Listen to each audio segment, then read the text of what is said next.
Everyone, good to see you. Just getting going on Instagram here. Thanks for your patience. Going live. Welcome. It's Career Happy Hour, 3 o'clock Pacific time. Fridays, every week, I will be available to support you in whatever career development initiative that you have in front of you.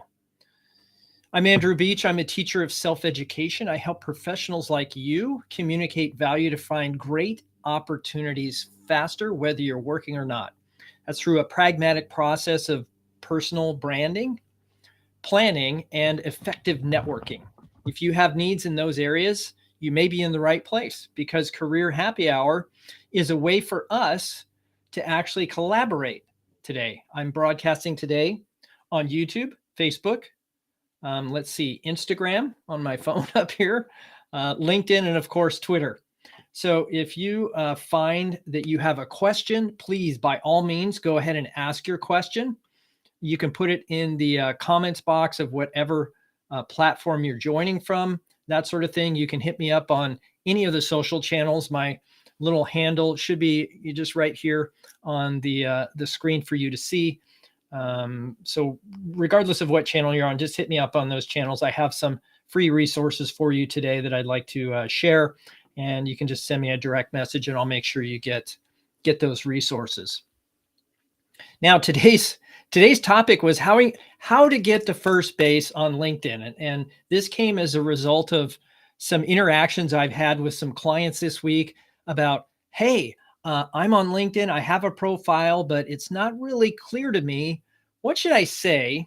Should I say when I reach out to people? And there's a number of steps that ought to precede that process that I think we often miss when we're in the process of connecting with people on LinkedIn. And I get a lot of outreach from people that I would consider in the sales community or perhaps marketing people that claim to be marketing people. And they're all third base outreaches. These initial outreaches go right to third base. Here's what I have to offer. Do business with me. There's no rapport established.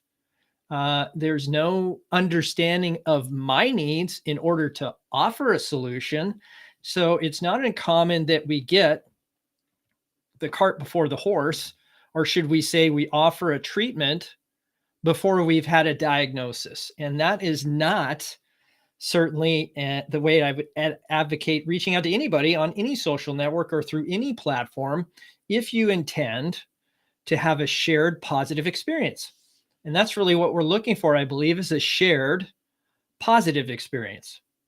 Now, there is a chat down below, regardless of the platform you're on. You can certainly put your LinkedIn profile in there. This is a way that we as a community can connect with each other. Go ahead and put your LinkedIn profile there, whether it's on YouTube or Facebook, doesn't really matter, because LinkedIn is where professionals hang out for the most part, and that's where we can have good collaborations. Now, the other thing I would advocate you do is put a question, anything you want to have said or answered or get some new perspective, then by all means, go ahead and put that in the comments, the chat, whatever platform you're on, and I should be able to see that here in my dashboard. So anything you want to talk about, that's certainly fine by me. Now, I'm going to offer something that that many of you may not be aware of or might be a little bit, I guess, nervous to take advantage of, and that is live coaching. Every Friday, 3 o'clock Pacific time, I've made a commitment to be here. Now, you can put your questions in the chat if you feel comfortable doing that. If you don't, use this link that you see in the description that says join me now for live coaching.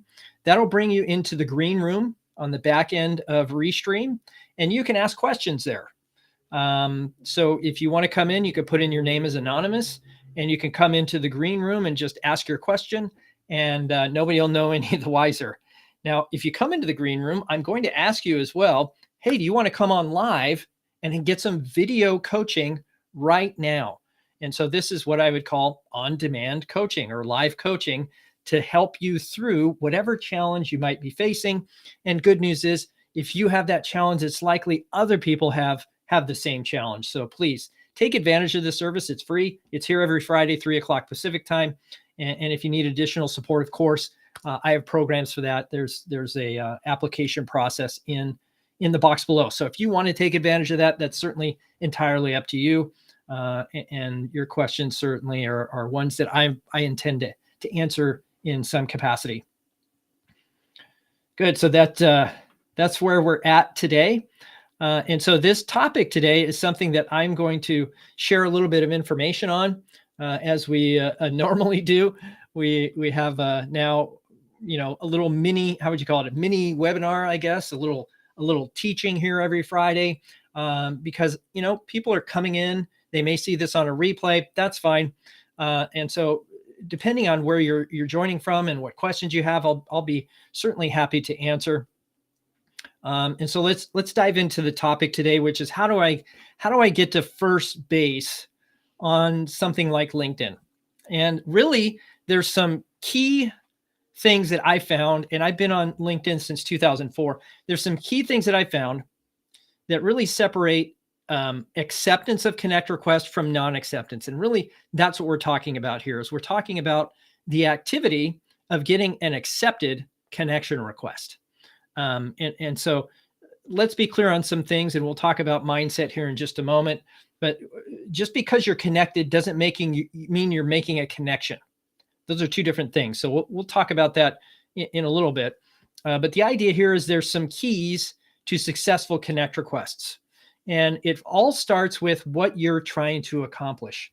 I can't tell you how many times I've collaborated with people or coached people, and they were not very clear at all about what they wanted. And if you can spend just a little bit of time trying to articulate or some way document your strategic professional objective that has something more to do than just, hey, I want a promotion, or I want a more strategic job, or I want to be able to work from home. We're not talking about your personal needs, not that those aren't valid, but we're talking about a strategic professional objective that's important, not just to you, but someone that you would want to connect with on LinkedIn. So there's two parties in that equation. Now, sometimes that's you trying to understand what you can contribute, and we'll talk about that in a moment. The second thing is finding people. Now, there's over 800 million accounts on LinkedIn. That doesn't mean that everybody on LinkedIn is active, right? The utilization rate is probably 60% of those people are on LinkedIn on a regular basis. That means a whole bunch of people have accounts that they never look at. So just know that some people just aren't on LinkedIn all that often, and the connect request may or may not be the right way to get a hold of them. We'll talk about that today too. The third thing, priming the audience. Priming your target audience with some kind of interaction before you send them a connect request or try to go to first base with them is certainly helpful. It gets you noticed, it gets you recognized. It's a little softer approach, if you will. And yeah, it does mean that you're putting some distance between you and the person that you're interacting with, but and the acceptance of a connect request. But it does make a difference when we're talking about being able to be recognized when you send the connect request is a higher probability that that person will say yes. And then the fourth thing, we need to measure our success. That means if I'm sending connect requests, I need to know who I sent it to, how many I sent, and how many got accepted. And that is a tangible number. So if I send 100 requests, how many got accepted? Is it 50? 50%? Is it 60? 60%? So I've done just, a tad bit of anecdotal research in this case. And I've seen that, hey, if you just send a blanket connect request without any personalization, you should get probably about a 40% acceptance rate. So, in my experience is if you have a really crummy personalized invite, you get the same, about 40, 50% acceptance. So that means that you need to really find, and we'll talk about this in a moment, you really need to find and discern what is the connect request outreach that's going to generate the best results for you. So let's see who we have here today. Daniel, good to see you. What's the best job you have ever had? I don't know if there's a best job. that I've ever had, but I know the things that drive me. And I think to me, that's what's most important is understanding what your drivers are, because any job that meets those drivers would be a good job for you. And part of the thing that I advocate people do, and thanks for the question, Daniel, is if you have a plan, right? An inspired future documented on paper, or I guess a Google Doc, if that works for you, in some way documented. It doesn't have to be on paper. But if you have an inspired future documented, then your objective is to optimize that document. And the greater percentage of optimization to that document, the more satisfied you'll be, the more joy you'll experience, the greater fulfillment you'll have. I mean, and so it doesn't really matter the job as long as it's fulfilling this document for you. And the reason I say that too is that often we make our identity the title and company that we hold. And that's less important, at least to me, than optimizing my strengths, what I enjoy. And so I enjoy learning, I enjoy teaching, and I enjoy solving problems. And so that's just how I'm wired. And I found that through a lot of self-discovery and looking at all the different jobs that I've had, and made a decision that whenever I take an opportunity, it needs to meet some of those standards so that I can not only feel fulfilled, but I can also bring value to the organization that I'm meeting with. So that is really the 4 key success factors. So let's look at each one of these individually. And so the first one is this idea or concept of a strategic professional objective. Now, some of us may or may not be willing to admit that we have subject matter expertise that other people want. And this is just being honest with ourselves and with the audience we're trying to attract. And so what am I good at? Well, my subject matter expertise is being able to interpret. I love interpreting people's expertise in a way that an audience can understand really well. Some might call that a brand, so some might call that a elevator pitch or whatever. But the idea is that I have this capacity to listen to somebody or look at their expertise and be able to interpret what they say into something that's understandable for just about any population. I use the analogy of a 10-year-old. What can I do to live out my expertise that can be understood by a 10-year-old? And that subject matter expertise, in terms of a professional objective, how would you want to take that and live it out in some capacity? So be very clear about what you want through your subject matter expertise. And then your contribution is what matters, not the skill, but what is it that you'll contribute that adds value to your audience? Because once you have this figured out, here's what's going to happen. I'll just give you a little future pacing, if you will. You're going to send a connect request. Let's say you send 100, 50, 60% of those people say yes. That's 50 or 60 new connections. Of those, about 5 or 6 would say yes to a conversation. So you could say in the next week or 2 weeks, have 5 or 6 people have a conversation with you in a networking capacity.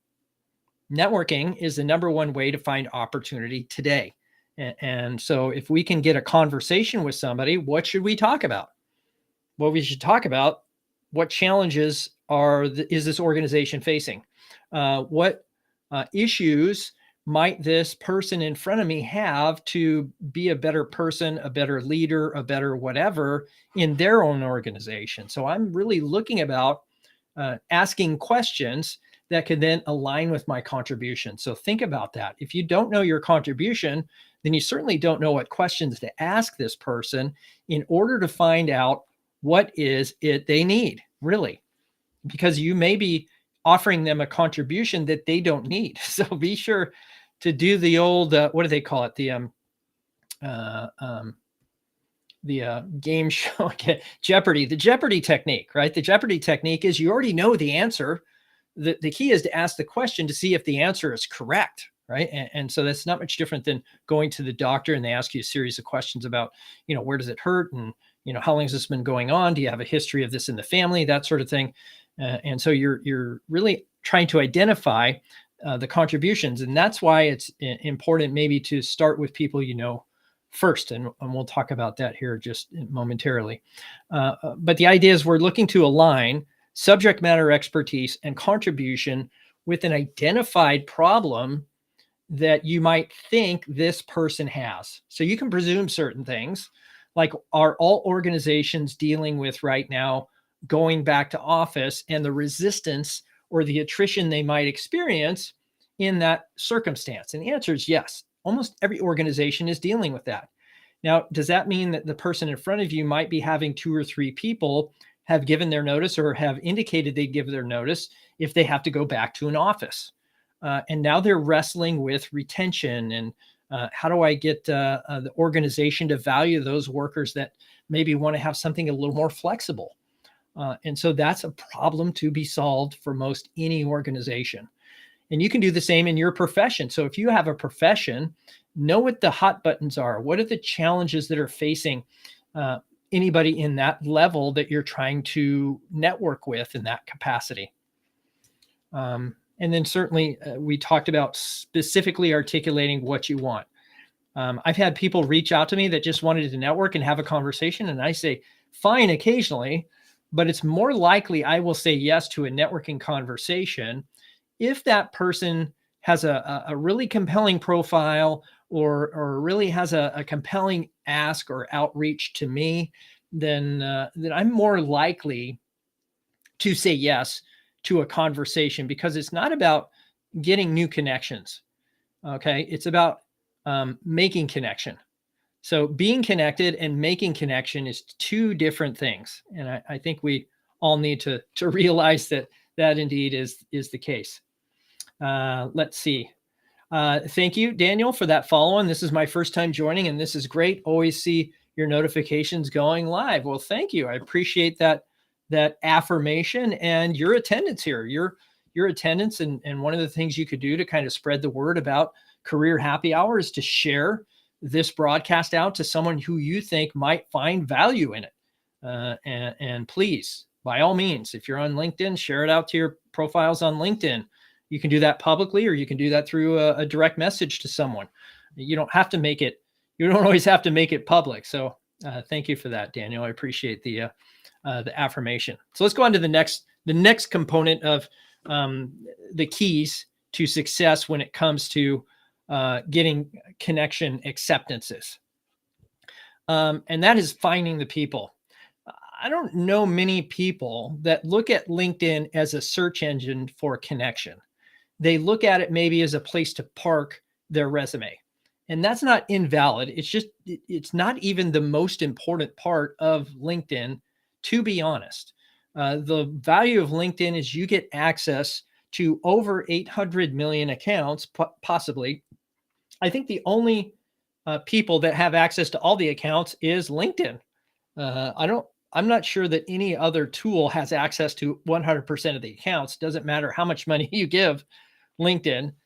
You're not seeing all the accounts, but you're seeing a lot of people. Let's just put it that way.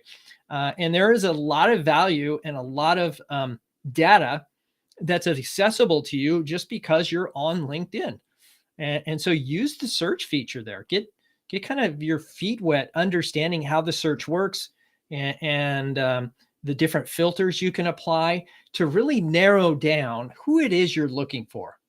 Because in the prior one, you've documented really your contributions. You've thought a lot about what is the problem to be solved. Now we can think really pragmatically and somewhat sophisticated. I guess you could make it a little more sophisticated and say, okay, who are the people that would need X? Sometimes if you're looking for a promotion or you're looking to get employment in a different organization, you would really try to discern who is the person with the pain and the problem that you're trying to resolve. Think of yourself as aspirin. How am I going to get rid of someone else's headache? And you have to think about someone else. Who would be that person? And maybe that's you taking a look at your past and saying, okay, who have I done this for in the past as a hiring manager or an organization or a team or a vendor or a customer, whatever that looks like. And so you can say, all right, I've done it for these people. In fact, that's a good resource to go to and get some validation and maybe even some, how would you say it, language that you could use. And that would be the people you know, right? The people you know first. I always advocate start with people you know first. Why?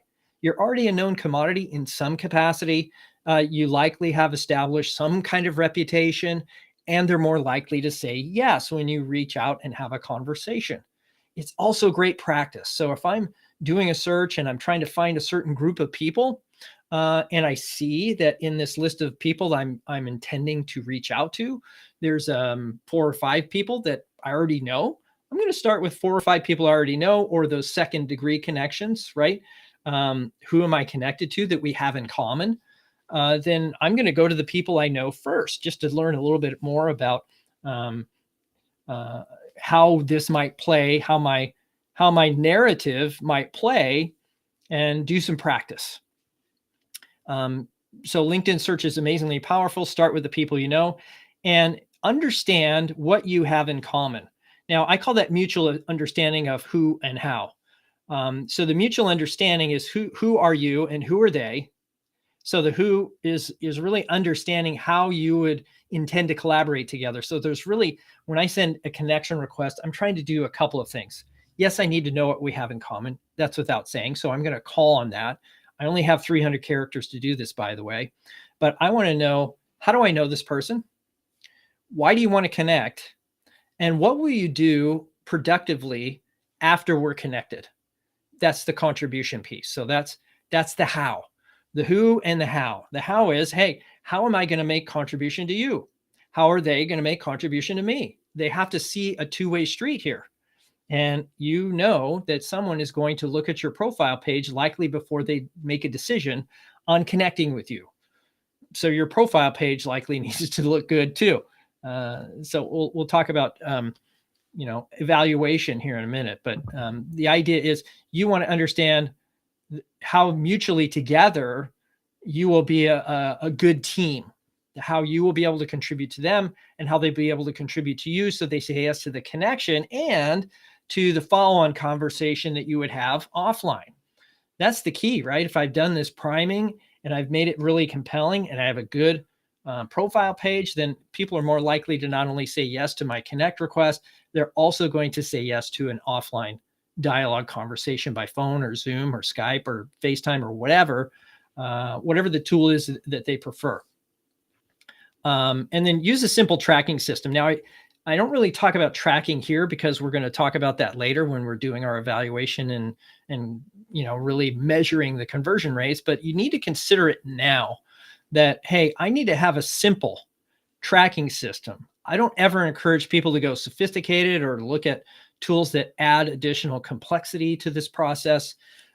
In fact, I've seen some people just use hash marks, right? They say, hey, today I sent 10 connect requests, and then I put a little slash, and I got 4 acceptances. So I'm getting 40%.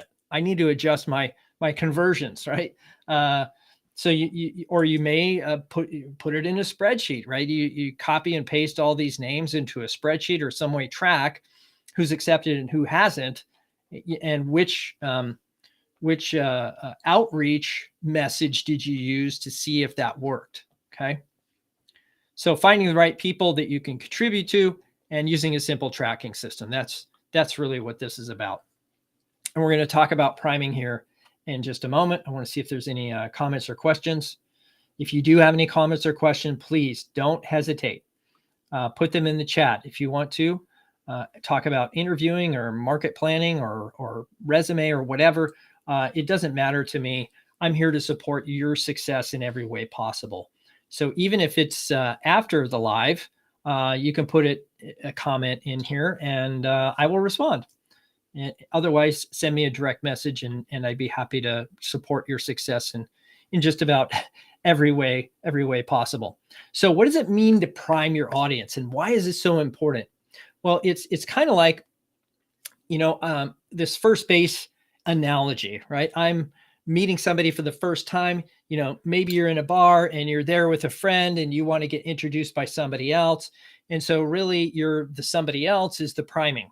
And the idea here is that you want to be recognizable, but you don't want to be a stalker. Okay, so there's a layer of um, you know, objectivity here, meaning I just want to be someone who's interested, not aggressive. So there's a difference there. Interested is a little bit different than aggressive. So we don't want to go too fast to first base. So the first thing I always suggest is visit their profile, look at their experience, try to identify what you have in common, and put that in your spreadsheet. Right, grab their name, grab their LinkedIn profile address, and just write down, hey, we both attended the same university, or we're both interested in program development in semiconductor. We both have expertise in Lean Six Sigma. We both have expertise in Agile principles, whatever it is, right? I'm just looking for all the things, not just one or two things, all the things that we have in common. And the more I can find, the better. Now, not everybody is 100% transparent or even accurate on their profile. I'm just going to do my best with what they have placed on the LinkedIn platform. And I'm going to visit the profile, capture that information. That's the first step. Now, you don't want to do all four of these, say, on the same day or even in the same hour, right? That's a little too aggressive. And so what I might do is I might visit the profile, capture this information, and then a day or two later, I'm going to go look at their activity. I'm going to look at so on LinkedIn, when you go to somebody's profile page, you'll see a little section there that says activity. And if there isn't any, it won't show up. That means they're not active on LinkedIn, and they don't post or even interact with posts there. That is likely an indicator of a couple things. One, they either have privacy settings that say you don't get to see that stuff, only their connections do. That's the first one. And the second one is this is not their primary communication tool. They just parked their profile there, and they don't visit this place very often. It's like a summer home for them, right? Sometimes they need it, sometimes they don't. So it's a summer here, summer there. They just aren't there all the time. And so the idea here is if they don't have activity, just make a note of that and say, okay, not very active here. They don't have any activity. And so there's really nothing to follow. So yes, you can follow somebody's profile without being connected to them, unless they have that feature turned off in the privacy settings. So yeah, the first thing would be to view the profile, day or two later, look at their activity and follow their profile. Now, if there's something there that's compelling to you, I'd also maybe like, share, or comment, if not all three, on those, right? So the first, in fact, you might want to separate those out. So you might like it the first day or find another post a day or two later and share that with somebody. If they're posting a job, you might send that to your network and say, hey, here's a great opportunity that looks like, and you're not connected to these people, but often you can still see their activity on LinkedIn. So keep that in mind. Look at their activity, follow their activity, make an interaction there, either give it a thumbs up or a clappy hands or make a comment. But the idea is interact with that feature on their profile, as long as it's something that's authentic and genuine, right? I don't want to be giving a thumbs up that, hey, thumbs up, somebody had a death in the family. I don't want to do that. Okay. So pick the appropriate response for the post that you're reading there. And maybe even if you comment, don't just say, hey, great post, awesome, way to go. Share 50 or 100 words about why you think what they said is important and what your perspective might be to add to the conversation, not detract from it. So we want to add or contribute or demonstrate we are a contributor to the idea around maybe our subject matter expertise, rather than just saying, hey, great post, totally agree. That affirmation certainly is nice, but it's not offering value. So please take an extra step, have some thoughtful things to say on their posts. And then as you read their activity, I think something interesting happens and you start to develop, how do they think about things? How do they view the marketplace that you're in? What is it that matters to them? What are the challenges that their organization might be facing? Leaders often are being very transparent about their organizations are challenged by. or even them personally, what they're challenged by, whether that's, inclusion or belonging or equal opportunity, whatever that looks like. Having something that's inspiring and compelling for their people to lean into, how to build culture, how to get people to stay when they, don't want to go back to the office. How does that work, right? And so they may be very transparent about what they're facing there. So be clear that you can capture a lot of information about somebody based on what they share and what they say on LinkedIn. And then the last one here is engage with common connections and groups. That means as I'm looking at somebody's profile, I'm looking at our common connections, and I might end up reaching out to those individuals first before I reach out to this other person directly with either an in-mail, a direct message, or a connection request. I might actually go to groups and see what groups they're in. You can see that on their profile. So go down their profile and look at their interests. They may be in a group that you weren't aware of that's super active around your subject matter expertise. Lo and behold, here's just one person out of maybe thousands that are in a group around your area of expertise that you weren't aware of. And these little micro communities called groups are really nice because now I'm not in there with 800 million people. I'm only in there with, say, 1,000 or 2,000 or 10,000. At least it's a smaller number than 800 plus million people. And it's a little bit closer to your sweet spot. Okay. So that's the that's the priming of the audience. So all of this is happening, by the way, before you even send a connect request. Now, let's assume you send the connect request and you put in it the 3 things I suggest you have, which is, how do I know you?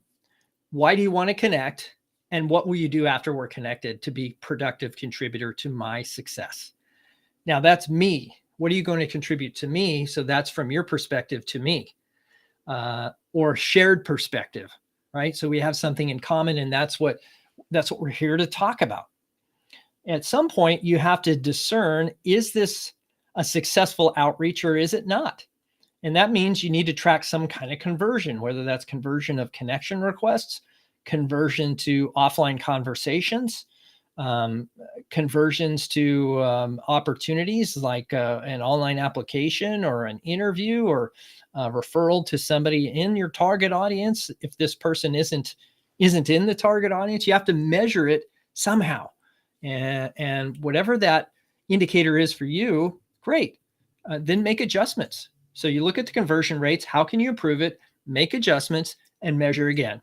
It's not that complicated. So if we're looking at connection requests and you used to send just a connect request without any customization and you were getting 4 out of 10, great.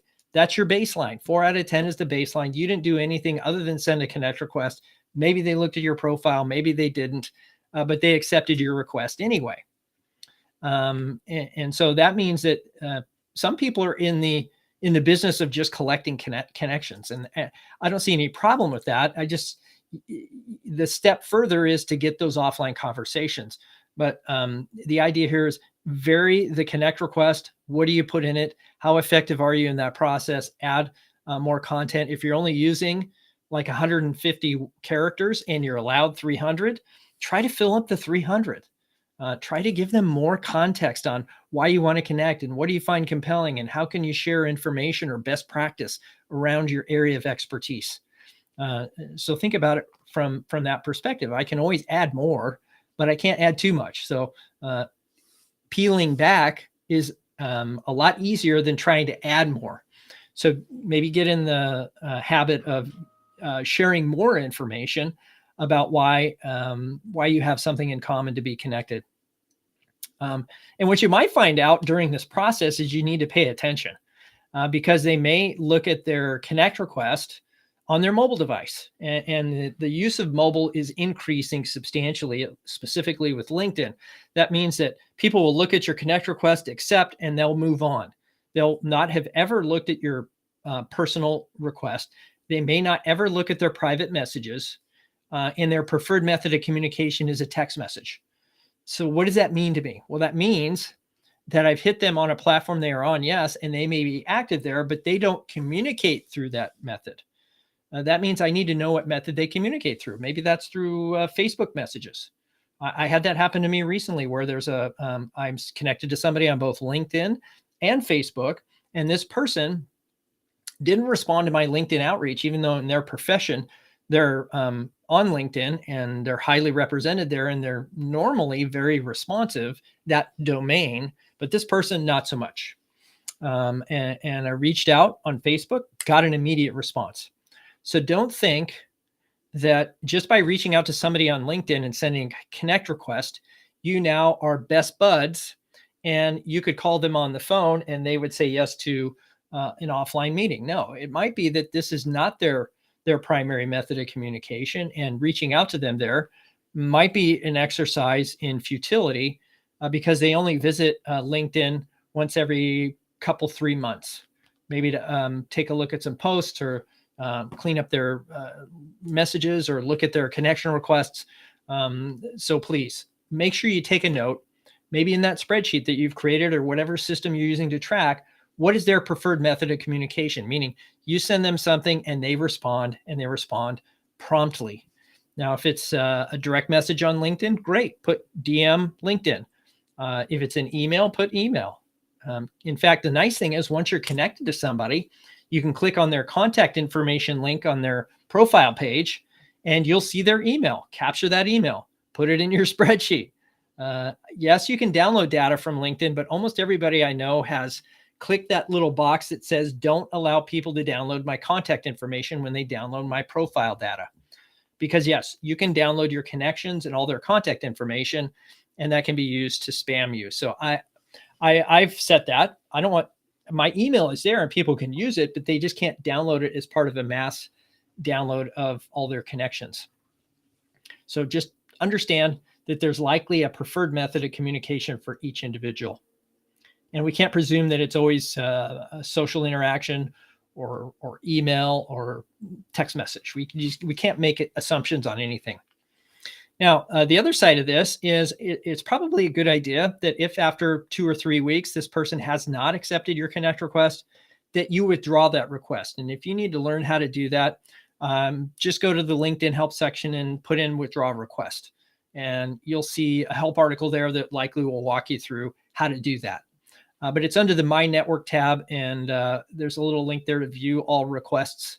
And you want to see your sent requests. And you can just click in there. And if it's been 2 or 3 weeks, a month, or whatever you decide, 2 months, just withdraw that request. What that'll do is it'll then reset. And in 2 weeks, I think it is like 2 or 3 weeks, you'll be able to send that person another connect request. Not that you would, but you could. So I think I'd be proactive on that, hey, that your face isn't showing up in their pending requests area for too long. And then go back and follow their profile if you haven't done that already. But withdraw that request, absolutely. And then the other question I get a lot is, should I have premium or should I use these different automation tools with LinkedIn? And what does that look like? I don't think that's necessary. There are tools that can make this a lot easier, but I think you need to execute the principles first, get the results, and then go to premium tools as you feel LinkedIn is becoming, I think, more core to your business or your situation. Most people, once they've kind of gotten their feet wet with LinkedIn and are a little more versed in how it works and are starting to see results, they may or may not go that direction of premium or automated tools or things of that nature, a CRM, a sophisticated customer relationship management system that integrates with LinkedIn. All these things are additional expense and certainly are not required to get success or value out of the LinkedIn platform. So you did all these things, right? You did the outreach, the priming, the search, and you tracked your numbers. And now you have something that you can work with. So what do you do then? What do you do at that point? Well, at that point, you need to make adjustments. And in making adjustments, what we're talking about there is there's something that you're doing that's not allowing you to get better in your acceptance rates. So let's say in a blind outreach, with no personalized request, 4 out of 10, right? 4 out of 10 people say yes. And very few of those will say yes to an offline conversation, a networking interaction. And then you start doing personalized requests, and all of a sudden you're up to 6 out of 10. Great. And maybe only a fraction of those say yes. So out of the 10, 6 say yes to a connect request, but you're only getting one conversation out of that. And so you need to look at those different variables and say, okay, well, what could I do to get better acceptance rates on my connect requests? Maybe that has to do with your profile page. So have an objective set of eyes, or someone in your network take a look at your profile page and offer that back to them, and look at their profile page and ways that you can help them optimize their presence on LinkedIn. You can use a service. You can certainly reach out to a career consultant or a career coach and have them evaluate your profile. Or you can emulate. You can look at other people's profiles in your domain and say, wow, that one looks really great. I'm going to try to emulate that in some capacity on my profile page. So don't copy and paste other people's profiles, but certainly emulate things you see there that you find are compelling. So update, optimize, in some way, make your profile more palatable or attractive to the audience you're trying to attract based on your mutual interests, your mutual expertise. And I always appreciate asking people why. Get confirmation why they said yes. So for those very few handful, maybe, of the people you reached out to, they said yes, and then you got a conversation offline, ask them why they said yes to the connect request. Oh, I accept every request. So, okay. Now I can see that there's nothing I could have done. They would have accepted my request either way. And then ask them a follow-on question. Well, that's great. What prompted you to say yes to have a dialogue with me? Well, your profile had X, Y, and Z. Okay. Now I have validation on where I could add additional value. Is that if my profile says this, and they said that's why they said yes to an offline conversation, then I need to expand on that. I need to amplify that. I need to give that additional exposure, maybe in the headline or the background image on my profile. And as we mentioned before, being connected is not the same as making a connection. I can be connected, and I am, I think, connected to something like 10,000 people. And so I have 10,000 followers or 10,000 LinkedIn connections, and that's great. And I get a lot of exposure for my content. But what does that mean, really? It means I have connections. I have not made a connection. So making a connection is where you invest, contribute to another individual, and they know it. They know it. Meaning, I've made a connection with this person. I've added some value. They feel good about it. And now I've initiated what's called the law of reciprocity. This is what allows me to progress not just to first base, but maybe to second base, right? So first base is, hey, let's get connected, maybe have an initial conversation. Second base is, hey, let's have a follow-up conversation and talk about opportunities for growth, or things around our mutual interest, or different groups that we could join, or ways that we could interact in the marketplace. Absolutely. I'm going to be looking to advance that relationship to the next phase. Now, you can also refine the message in the audience, so that if I'm looking at my outreach, I need to update that message. So if it's not landing well, or I'm not using the right language, I did this when I was reaching out to people in, I think, recruitment. And because I have a profile that often looks like recruitment, they thought I was coming to them trying to help them place people for a fee. And so I presented this message to somebody I know really well, just to get their feedback on why so many people were resistant to having a conversation offline. And he said, well, when I read that, it sounds like you're trying to get a client relationship with them, and they might think you're trying to place somebody there for a fee. I was like, wow. So what would I do? And he said, okay, just tell them you're not looking for a fee. You're just looking to help out and do some networking. Great. I made that adjustment. All of a sudden, I refined the message, and I'm getting better results. So think about the audience, refine the audience. Think about the message, refine the message. Maybe you have the wrong audience. I was reaching out to recruiters in that case. And when I was reaching out to recruiters, they have a specific mindset or an approach or a belief system. And those weren't the right people for me to reach out to for what I was trying to accomplish. So I refined the audience, I refined the message, got better results. You can do the same. You can do the same. Absolutely. So go through this process and let me know how it works for you by replying back. One of the other things that I'd like to at least offer you is the networking checklist. I've made a checklist to help people through the networking process because oftentimes don't know what to say, don't know how to approach it, don't know the best practices, know I need to network, but don't really know how.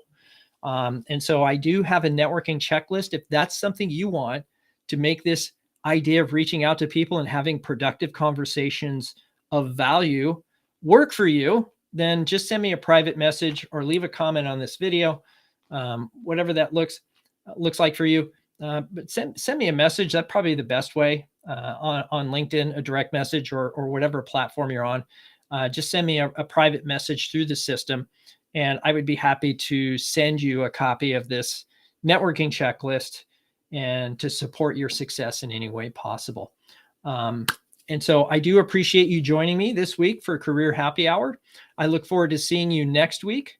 If you have any topics of interest, please leave those in the chat below, and I will see you next week. Have a great weekend, everybody.